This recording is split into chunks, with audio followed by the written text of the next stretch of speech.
सीधे चलते हैं हमारे साथ श्रीनगर से आसिफ कुरैशी और जम्मू से अजय बाचलू जुड़ गए हैं। सीधे अजय बाचलू का रुख कर लेते हैं। अजय, मतगणना शुरू हो जाएगी तो पहला रुझान आने में कितना वक्त लगेगा?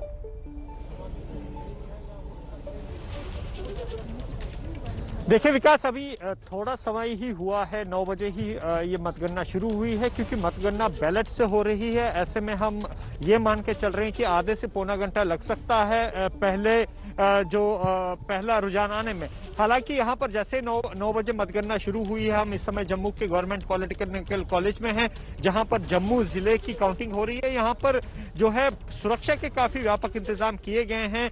3 जगह से बैरिकेडिंग कर हम यहाँ पहुंचे हैं और लगातार यहाँ पर नेताओं का और उनके एजेंट्स का आना बदस्तूर जारी है। अभी कुछ ही समय पहले ये काउंटिंग शुरू हुई है और माना यह जाए कि आधे से पौने घंटे में जो है पहला रुझान आ सकता है। विकास, चलिए आप नजर लगातार बनाए रखिएगा, क्योंकि जो भी रुझान आएगा सबसे पहले आपकी नजर से दर्शकों को हम बताएंगे। एबीपी न्यूज पर देखिए नीचे टैली भी चलनी शुरू हो गई है। बीजेपी शून्य, एनसी शून्य, पीडीपी शून्य, अदर शून्य, इसीलिए क्योंकि अभी रुझान आने शुरू नहीं हुए हैं। हमारे साथ तमाम हमारे संवाददाताओं के साथ साथ वरिष्ठ पत्रकार और राजनीतिक दल के प्रतिनिधि मौजूद है। लेकिन क्योंकि आसिफ, श्रीनगर से आप लगातार हमारे साथ बने हुए हैं, जो सवाल हमने हमारे अजय बाचलू से संवाददाता से पूछा, वही सवाल आपसे भी, क्या उम्मीद करें कब तक शुरू हो जाएंगे रुझान आने?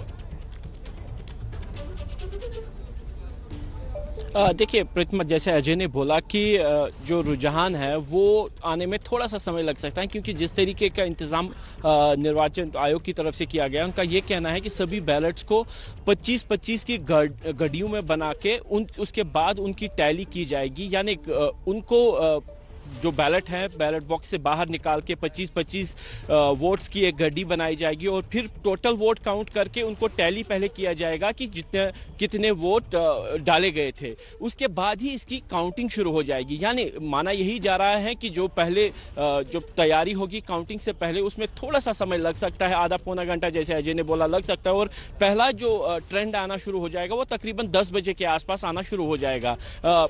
कश्मीर घाटी की बात करें तो यहाँ पे सभी 10 जिलों में जो है काउंटिंग के अलग अलग इंतजाम रखे गए हैं। श्रीनगर में जो है SKICC में रखा गया है, जहाँ पे हम मौजूद हैं। इसी तरीके से बाकी जिला हेडक्वार्टर्स में भी विभिन्न जगहों पर रखा गया है और खास तौर पर सुरक्षा का यहाँ पे व्यापक प्रबंध रखे गए हैं, क्योंकि माना यही जा रहा है कि जो प्रत्याशी है, जिस ताकत के साथ उन्होंने इन चुनावों का प्रचार किया था और अब जब नतीजे आने शुरू हो गए हैं, तो कहीं ना कहीं जो वाद विवाद है विभिन्न पॉलिटिकल पार्टीज की तरफ से, उसमें यह आशंका है कि कोई चुनावी हिंसा भी हो सकती है। इसीलिए धारा 144 को सख्ती से लगा दिया गया है और किसी भी तरह के जो है जो विक्ट्री सेलिब्रेशंस हैं उस पर प्रतिबंध लगा दिया है, ताकि इस तरीके की कोई घटना ना हो। इसीलिए फिलहाल जब तक चुनावी रुझान नहीं आएंगे तब तक ये बता पाना संभव नहीं होगा कि किस तरफ फिलहाल जो है लोगों का वोट गया है। बिल्कुल आसिफ, और आप ही की रिपोर्ट से हमें ये भी पता चला है कि मोबाइल इंटरनेट सेवाओं पर भी प्रतिबंध लगाया गया, ताकि किसी तरीके का डिस्टर्बेंस वहां पर क्रिएट ना हो। कुछ और खास मेहमान भी हमारे साथ जुड़े हुए हैं, आपको उनसे तारुफ करवा देते हैं। रौफ भट्ट साहब लीडर है पीडीपी के, वो हमारे साथ जुड़ गए हैं। माजिद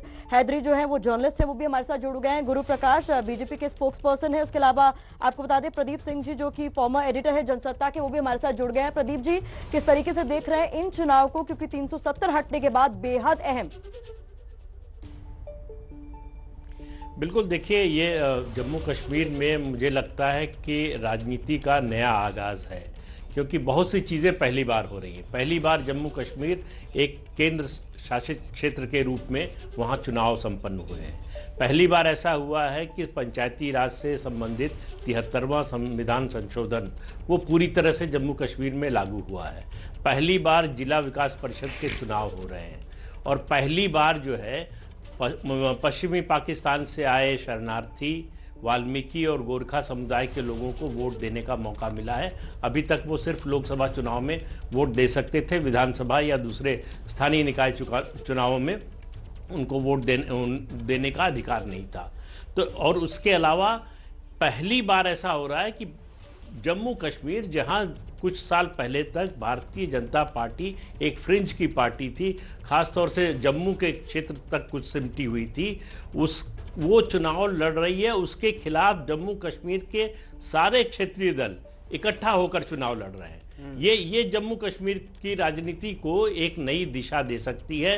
ये कोशिश ये है इन चुनावों के जरिए कि राजनीतिक प्रक्रिया राज्य में एक बार फिर से शुरू की जाए, और जो 3 टियर का सिस्टम हमने अपनाया हुआ है, लोकसभा, विधानसभा, उसके बाद स्थानीय निकाय और पंचायती राज का, वो उस सिस्टम को मजबूत किया जाए और जमीन से लोग निकलें और वो राजनीति को आगे ले जाएं।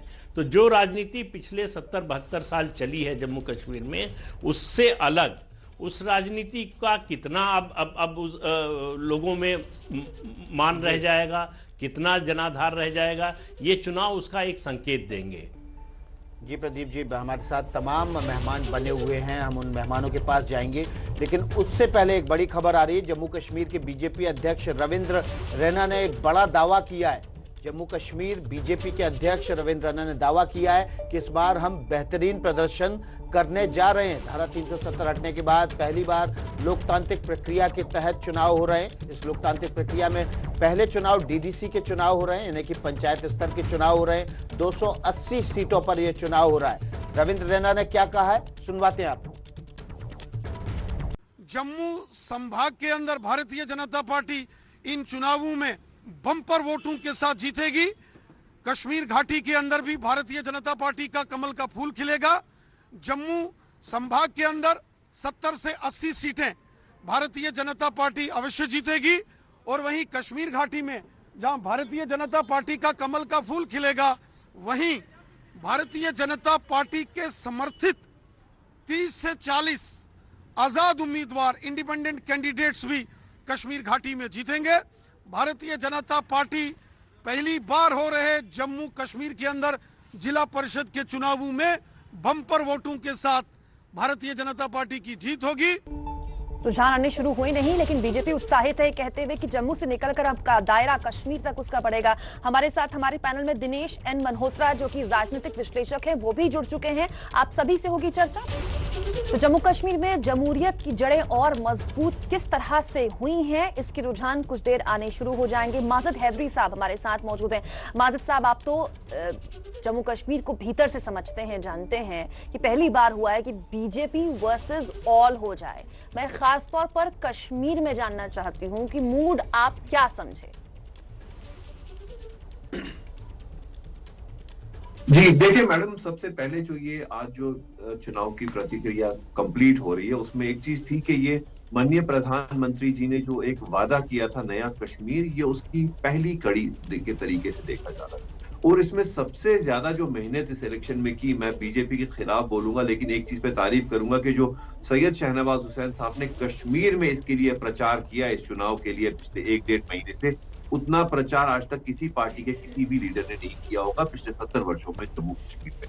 आप ये सिर्फ बीजेपी के लिए कह रहे हैं कि ये कह रहे हैं कि किसी राजनीतिक दल ने नहीं किया? आप ये कह रहे हैं कि किसी राजनीतिक दल ने कश्मीर में इतना प्रचार ही नहीं किया? नहीं,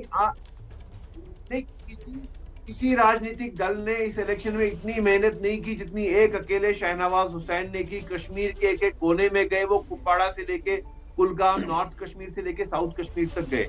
लेकिन उसके बाद मैं आपको मेन मुद्दे पर लाता हूं।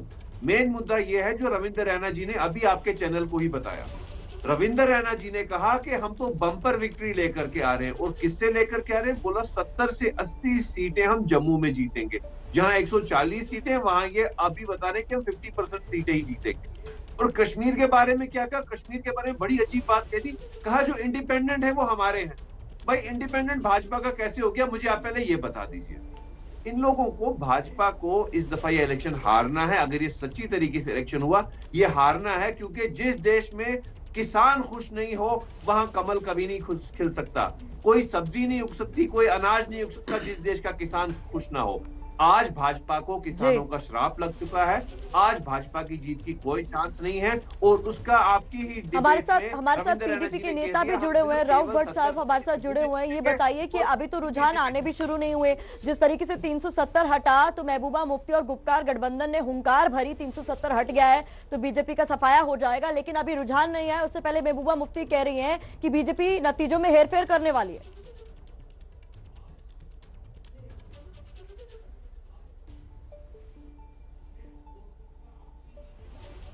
आपको आवाज नहीं आ रही। गुरु प्रकाश भी हमारे साथ जुड़े हुए प्रवक्ता हैं बीजेपी के। रविंद्र रैना ने जो कहा हमने सुनवाया, लेकिन महबूबा मुफ्ती भी कह रही हैं कि बीजेपी इस बार के चुनाव में हेरफेर करने वाली है। गुरु प्रकाश। नहीं, देखिए ये तो सिंड्रोम हो गया है। ये लगातार हम लोग देखते हैं। पश्चिम बंगाल में अभी से हम लोग इस आरोप का सामना कर रहे हैं। कभी कहते हैं कि भाई जो भी संवैधानिक संस्थान है, वो चाहे सीबीआई हो, ईडी हो, सुप्रीम कोर्ट तक को तो इन लोगों ने छोड़ा नहीं।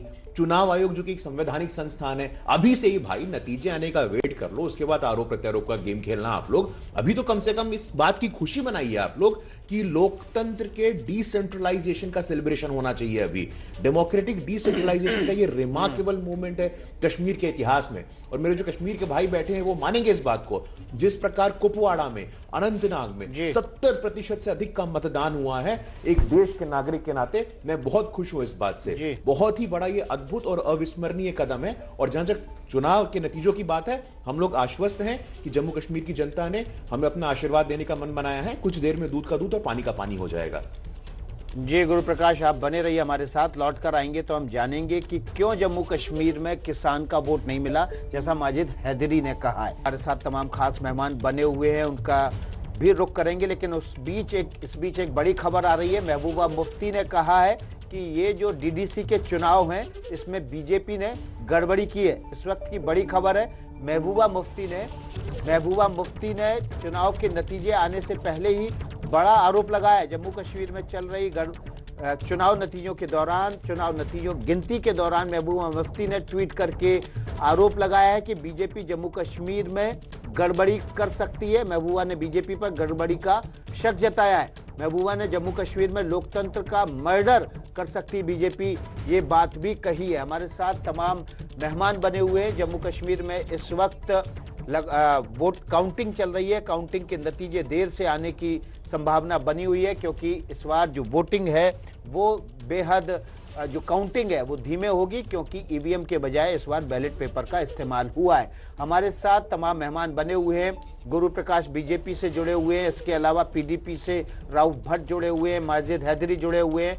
पहले गुरु प्रकाश का रुख कर लेते हैं। गुरु प्रकाश, माजिद हैदरी कह रहे थे कि आपको किसानों का वोट नहीं मिलेगा, क्योंकि किसान दुखी है, और जिस देश में किसान दुखी हो वहां बीजेपी जीत भी नहीं सकती।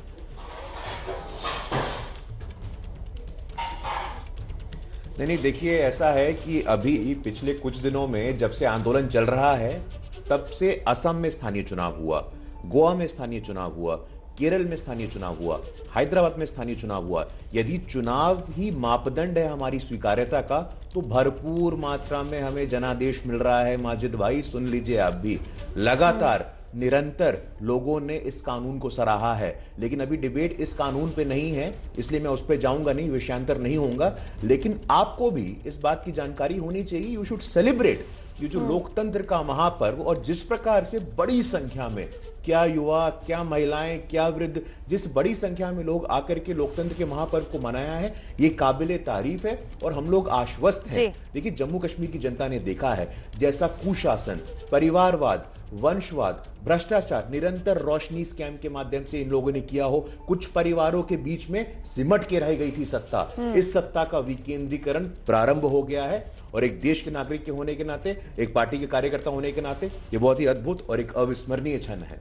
गुरु प्रकाश जी, आपकी बात में कितना दम है, कुछ मिनटों बाद जब रुझान आने शुरू होंगे तो पता चल जाएगा। हम कोशिश कर रहे थे रॉफ भट्ट साहब हमारे साथ जुड़ते, क्योंकि वो पीडीपी की तरफ से हैं, क्योंकि पीडीपी की तरफ से ही एक बहुत महत्वपूर्ण बयान आया है। दिनेश जी हमारे साथ बने हुए, दिनेश मल्होत्रा पॉलिटिकल एनालिस्ट हैं, आप राजनीतिक विश्लेषक हैं, आप और श्रीनगर से दिनेश जी आप बने हुए हैं। बात यहाँ पर पीडीपी की होनी चाहिए, जिन्होंने कहा है कि बीजेपी गड़बड़ी कर सकती है। लेकिन बात मैं चाहती हूँ थोड़ा विस्तार हम दें, जो हैदराबाद में बीजेपी को मिला, अगर आप 1%, क्योंकि राजनीति में संभावनाओं पर ही हम बात करते हैं, आप ये मान लीजिए कि कश्मीर में मिल जाता है कुछ ऐसा, अगर उसका आधा भी मिल जाता है, तो क्या ये वाकई एक दिशा देने वाला या गेम चेंजिंग होगा कश्मीर के लिए?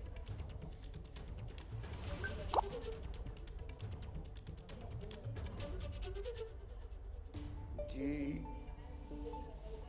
सबसे बड़ी बात यह है कि इस चुनाव में जो भी जीते चाहे जो हारे, ये एक लोकतंत्र की बहुत बड़ी जीत है। जम्मू कश्मीर के इतिहास में पहली बार ऐसा हो रहा है कि पंचायत चुनाव में पहले ब्लॉक डेवलपमेंट काउंसिल के चुनाव हुए, अब डिस्ट्रिक्ट डेवलपमेंट काउंसिल के चुनाव हो रहे हैं।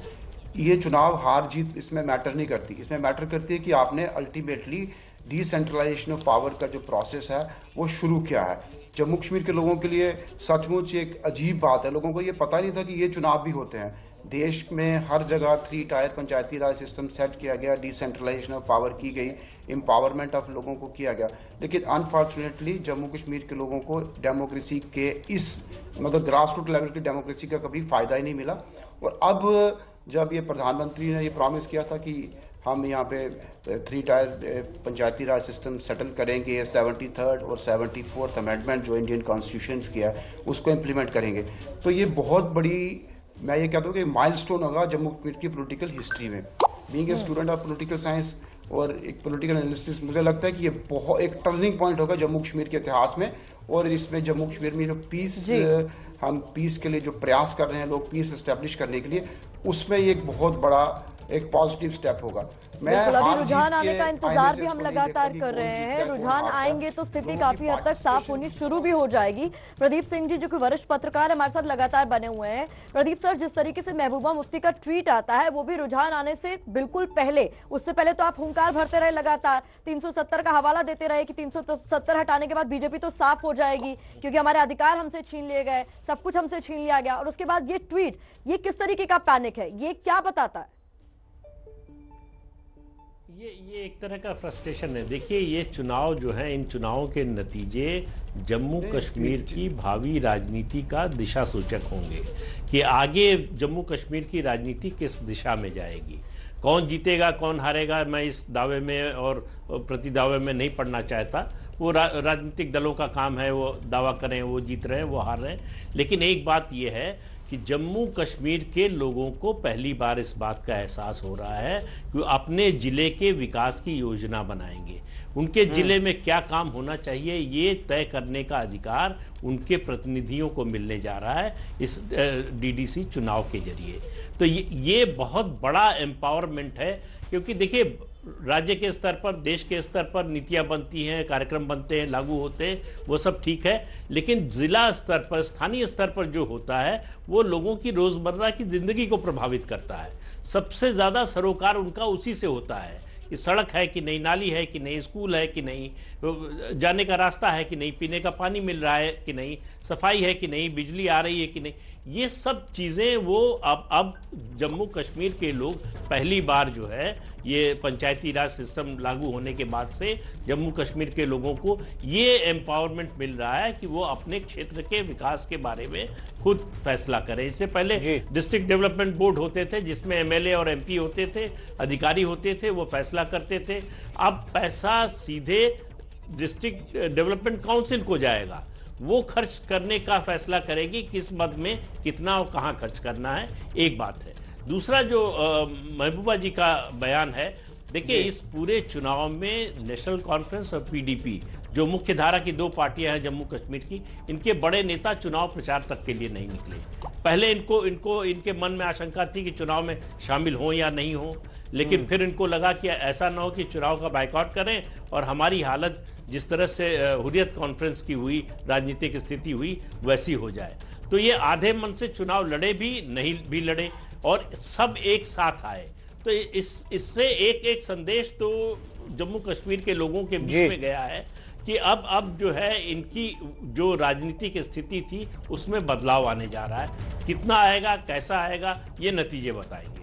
जी, माजिद हैदरी का रुख कर लेते हैं। माजिद हैदरी साहब, अभी गुरु प्रकाश ने कहा कि राजस्थान में वो पंचायत के चुनाव जीते, असम में जीते, गोवा में जीते, केरल में भी बहुत अच्छा प्रदर्शन रहा, हैदराबाद में भी बहुत शानदार प्रदर्शन रहा। तो जम्मू कश्मीर में क्यों खराब होगा? क्यों नहीं किसान वहां वोट करेगा? जी, वो मैं नहीं कह रहा, खुद रविंद्र रैना जी ने कहा कि 140 जो जम्मू की सीटें, उसमें से केवल 70 सीटें बीजेपी जीतेगी। और कश्मीर के बारे में उन्होंने 1 सीट जीतने का भी नहीं कहा, बोला हमारे 40 से 50 जो इंडिपेंडेंट है वो जीतेंगे। मुझे उनका पहले वो लॉजिक समझ नहीं आया कि 40-50 इंडिपेंडेंट भाजपा के कैसे हो गए, अभी तो चुनाव के नतीजे भी नहीं।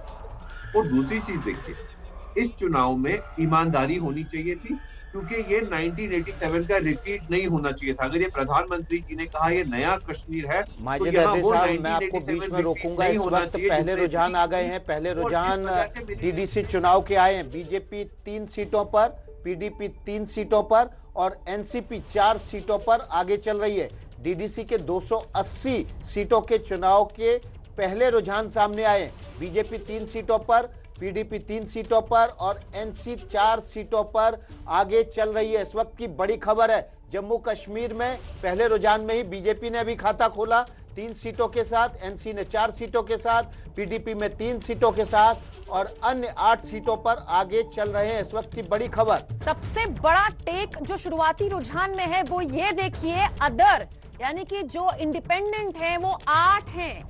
यही तो कहा जा रहा था शुरुआत से कि ये जो अदर्स हैं यानी कि जो इंडिपेंडेंट हैं ये हर लिहाज से गेम चेंजर हो सकते हैं। हालांकि ये जो अदर हम आपको दिखा रहे हैं इसमें कांग्रेस भी है, क्योंकि कांग्रेस ने एंड वक्त पे ये तय किया था कि वो किसी भी हाल में जो गुपकार गठबंधन है उसका हिस्सा नहीं बनेगी। हालांकि कई सीटों में गुपकार गठबंधन ने कांग्रेस को एक तरह से मौका दिया, या तो कमजोर उम्मीदवार उतारा या फिर उम्मीदवार ही नहीं उतारा। लेकिन पहला रुझान जिस तरह का आ रहा है उसको प्रदीप जी आप किस तरह से लेते हैं? बीजेपी 3, एनसी 4, पीडीपी 3 और अदर्स 8। प्रदीप जी।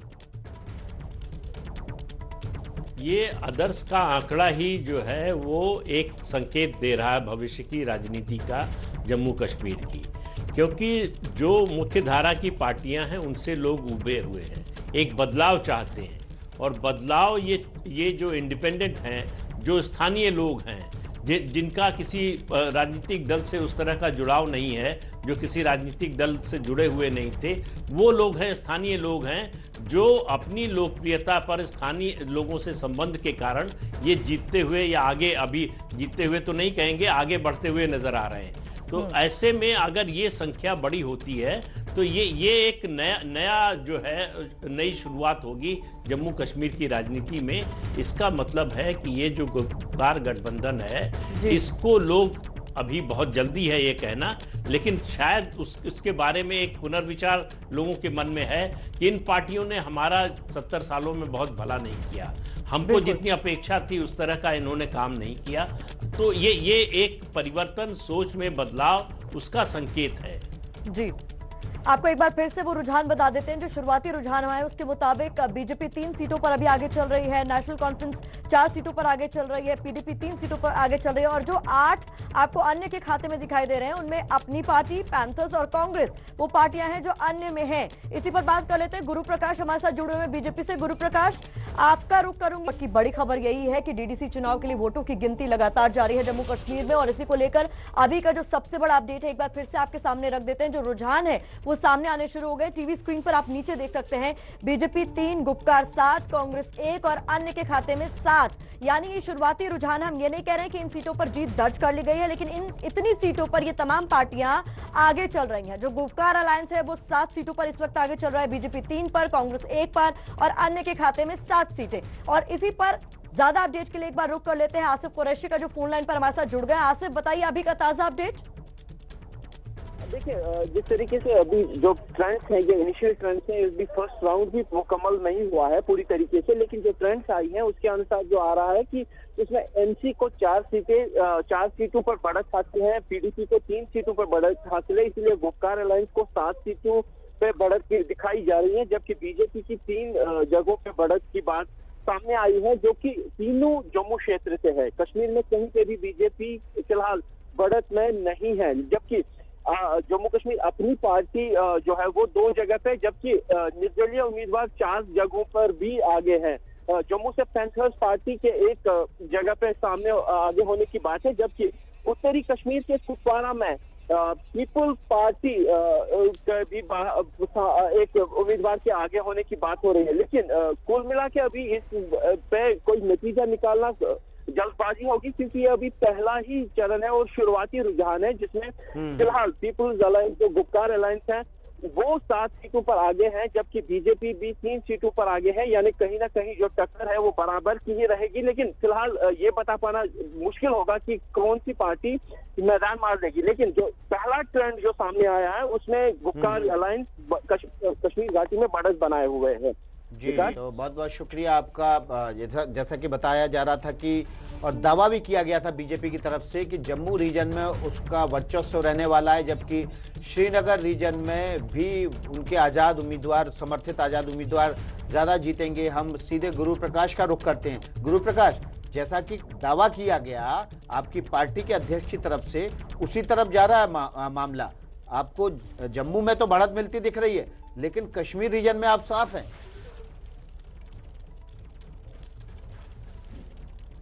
थोड़ा और इंतजार करिए, मैं आपसे आग्रह करूंगा, थोड़ा और इंतजार करिए, वहां भी आपको चौंकाने वाले ट्रेंड्स मिलेंगे। अभी इनिशियल ट्रेंड्स आया है और बड़ा इंकरेजिंग है, बड़ा ही सकारात्मक है और हम लोग आश्वस्त है जितनी मेहनत हम लोगों के नेताओं ने वहां की है, हमारे कार्यकर्ताओं ने की है, वो जरूर रिफ्लेक्ट होगा आज के नतीजों में। और जो जम्मू रीजन से तो हम लोग आश्वस्त पहले से थे, कश्मीर में भी एक अच्छी बढ़त हम लोग प्राप्त करेंगे। देखिए, जो महागठबंधन कश्मीर का बना है, जो सो कॉल्ड गुपकार अलायंस है, वो सिर्फ और सिर्फ कुशासन, परिवारवाद, वंशवाद, भ्रष्टाचार, रोशनी स्कैम, इन सब का पर्याय बन गया है। इन सब के विरोध में एक लोकतंत्र की महाशक्ति को लेकर के हम लोग आगे बढ़ रहे हैं और कश्मीर की जनता, जम्मू की जनता हमें भरपूर आशीर्वाद देगी, आप देखिएगा। ठीक है, माजिद हैदरी साहब कुछ बोलना चाहते हैं मुस्कुराते हुए, ये सुनकर कि गुपकार गठबंधन बढ़त बना रहा है कश्मीर में, आपके चेहरे पर मुस्कान आ गई। तो शुरुआती रुझान डीडीसी चुनाव के ये बताते हैं कि ढाक के 3 पार। ये हम क्यों कह रहे हैं? क्योंकि गुपकार गठबंधन कश्मीर में बढ़त बनाए हुए है 7 पर, बीजेपी 3 पर बढ़त बनाए हुए, ये बढ़त जम्मू से आ रही है, अदर्स 7 पर बढ़त बनाए हुए हैं और कांग्रेस 1। अदर्स गेम चेंजर हो सकते हैं, शुरुआत से ही कहा जा रहा था। प्रदीप जी, मतलब जो कहा जा रहा था कि कश्मीर में क्या कोई बदलाव देखा जा सकता है, क्या कोई बोरियत देखी जा सकती है स्थानीय पार्टियों की तरफ से, ऐसा होता तो दिखाई नहीं दे रहा है। हाँ, थोड़ी बहुत उम्मीद अदर्स से हो सकती है कश्मीर को लेकर। प्रदीप जी, चलिए अब जो अपडेट हो गई है टैली, वो भी मैं आपको बता देती हूँ। प्रदीप जी टैली अपडेट हो गई है, अब बीजेपी 3 से 6 में आ गई है, गुपकार 10 और अदर्स 7 और कांग्रेस 1। प्रदीप जी, देखिए, जो बदलाव है अगर उसकी वो देखना है आपको, तो इसकी तुलना नवंबर दिसंबर 2018 में जो पंचायतों के चुनाव हुए थे उससे करना पड़ेगा। पंचायतों के चुनाव में 61% सरपंच और पंच की सीटें खाली रह गई थी, न उम्मीदवार मिले न वोट देने वाले मिले, बहुत कम पोलिंग हुई थी। जो लोग जीते वो बाहर आने को तैयार नहीं थे, वो छिप कर रह रहे थे अलग अलग जगहों पर, कुछ लोग दिल्ली आ गए थे। ये स्थिति थी। वहां से आज आप देखिए कि देखिए जनतंत्र मजबूत होता है इस या उस पार्टी की हार जीत से नहीं, लोगों की भागीदारी से। इस चुनाव में लोगों की भागीदारी देखिए, मौसम और आतंकवाद दोनों को धता बताते हुए जिस तरह से लोग निकले हैं, खासतौर से महिलाएं निकली हैं बड़ी संख्या में। माफी चाहूंगी, समय की कमी है प्रदीप जी, ये कवरेज हमारी लगातार आगे भी जारी है, आपसे आगे भी कमेंट्स हम लेते रहेंगे, लेकिन नमस्ते भारत पे फिलहाल के लिए इतना है। बुधवार सुबह 6 बजे फिर मुलाकात होगी। इस बड़े चुनाव पर लगातार अपडेट आपको हम देते रहेंगे, क्योंकि हारे कोई भी जीतेगा जम्मू कश्मीर ही।